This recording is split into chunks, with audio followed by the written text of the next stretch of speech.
Na religião cristã, maldição é um ato carregado de poder sobrenatural que busca derramar a ira divina sobre uma iniquidade ou erro. Há vários casos onde isso ocorre no Antigo Testamento, graças ao que a igreja chama de pecados que bradam contra o céu, como foi o caso de Sodoma e Gomorra.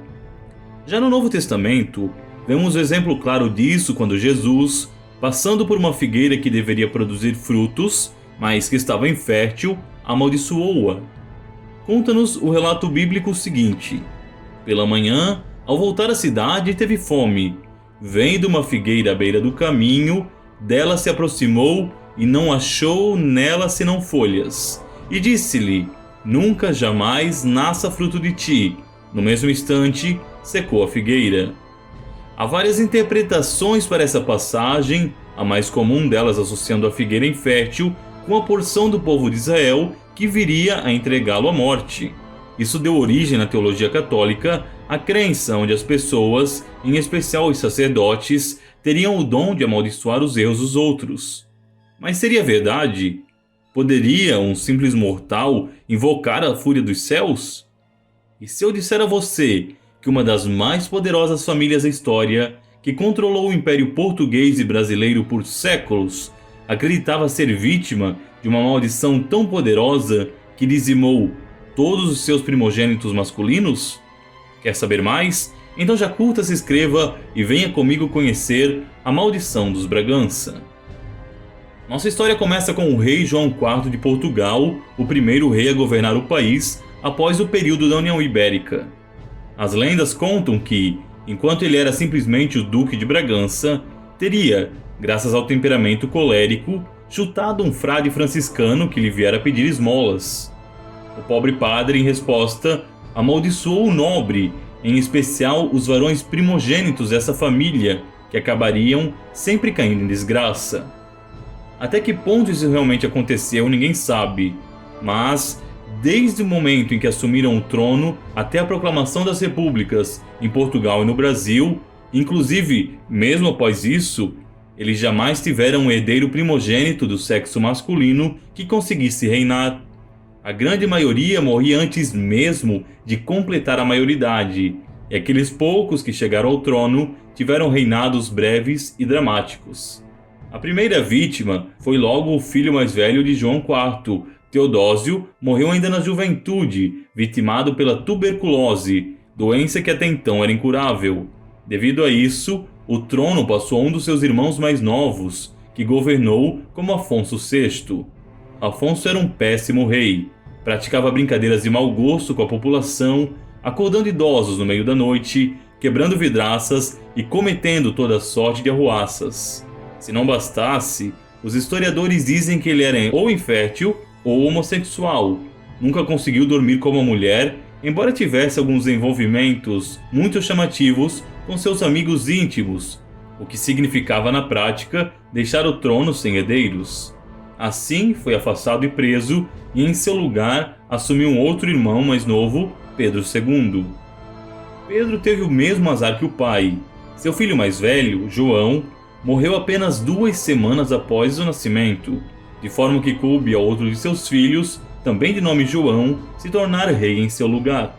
Mas adivinhe só, o filho mais velho do rei João também morreu apenas 2 anos após o nascimento. A coroa de Portugal passaria assim para o grandioso rei José I, durante o qual ocorreu o terrível terremoto de Lisboa. Foi em seu governo que a capital portuguesa foi reconstruída.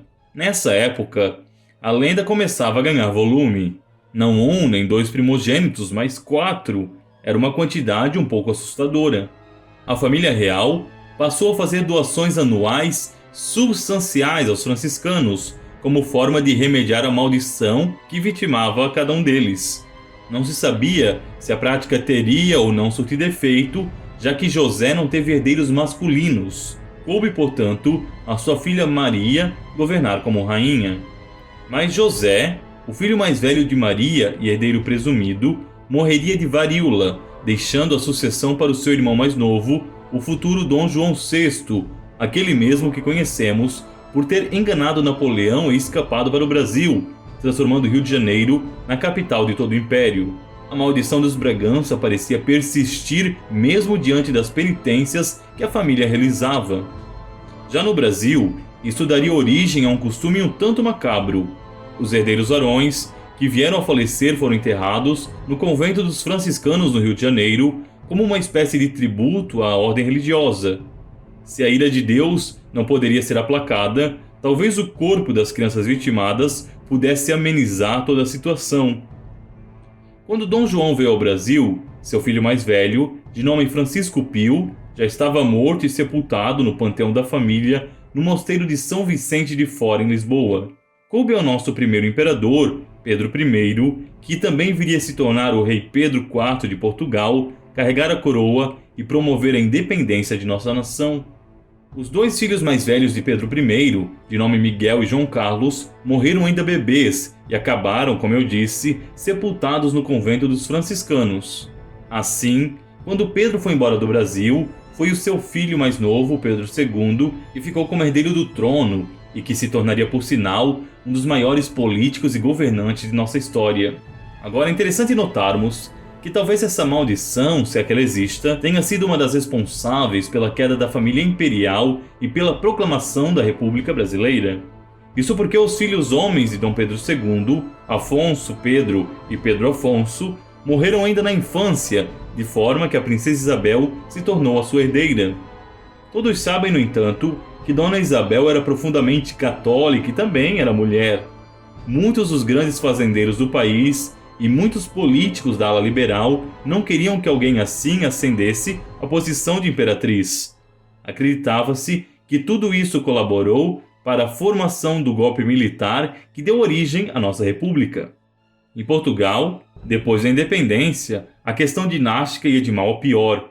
Com a morte de Dom João VI, a coroa lusitana passaria a Dom Pedro I, que assumiu brevemente como Pedro IV.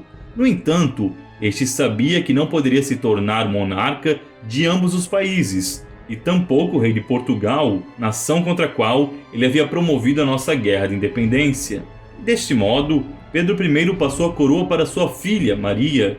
Seu irmão Miguel iniciaria uma guerra civil, não sem razões, diga-se, alegando que Pedro e sua linhagem não tinham direitos ao trono de Portugal, considerando que haviam conspirado pela independência do Brasil. Miguel foi aclamado rei e iniciou-se uma guerra civil. No entanto, ele perdeu, cabendo a Maria se tornar de fato a rainha. O filho mais velho de Dona Maria, Dom Pedro V, aparentemente tinha quebrado a maldição e foi coroado rei aos 16 anos, assumindo de fato os poderes 2 anos depois, quando alcançou a maioridade. Teve um reinado brevíssimo de cerca de 6 anos. Era um monarca excelente, prestativo, que amava o seu povo. Muitos afirmam que ele foi assassinado. E então a dúvida permanecia no ar. A maldição continuava ou não atormentando a família? Pedro havia ascendido ao trono de fato, mas morreu pouco tempo depois, de forma muito trágica. Coube ao seu irmão mais novo governar de fato, deixando o trono para seu filho mais velho, Carlos I. Com isso, era o segundo homem primogênito dos Bragança a ser coroado. As coisas realmente pareciam superadas, certo? Mas Dom Carlos foi morto em 1908 num atentado que vitimou ele e também, veja só, o seu herdeiro, Luís Filipe. A coroa passou a Manuel II, mas a monarquia acabou abolida em Portugal e ele terminou sua vida em exílio. Há alguns que afirmam que o destino dessa casa real persista, tendo em vista que tragédias muito semelhantes se abateram sobre os seus descendentes, mesmo depois de terem perdido a coroa. É claro que tudo isso pode se tratar apenas de lendas e de coincidências estranhas. Doenças eram comuns até pouco tempo e vitimavam desde plebeus até nobres e príncipes. Mas e se for verdade? E se a ira de Deus pairar de fato sobre aqueles que carregam o sangue do El-Rei Dom João IV? Deixo a você a opinião final sobre esse assunto. E se gostou desse vídeo, curta e compartilhe com seus amigos. E até o próximo programa, se Deus quiser.